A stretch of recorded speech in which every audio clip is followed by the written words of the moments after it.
अस्सलाम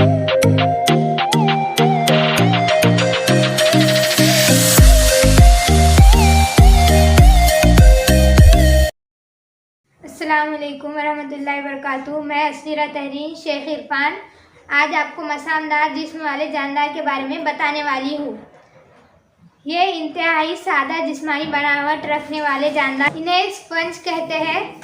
इनके जिस्म पर बेशुमार मसामत होते हैं जिन्हें दहना और आस्केला कहते हैं। ये आबी हैवानात हैं। इनमें से अक्सर समुद्री पानी में और कुछ मीठे पानी में पाए जाते हैं। इन हैवानात की अक्सरियत का जिस्म गैर तशाकुली होता है। इन हैवानात में मखसूस काल खलिया जिनकी मदद से ये पानी को अपने जिस्म में तेजी से बहाते हैं।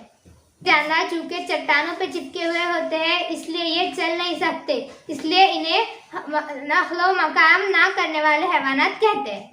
ये हैवानात बहुत छोटे जानदारों को बतौर ग़िज़ा इस्तेमाल करते हैं। इनकी अफजाइश गैर जिनसी कलियाओं के तरीके से होती है।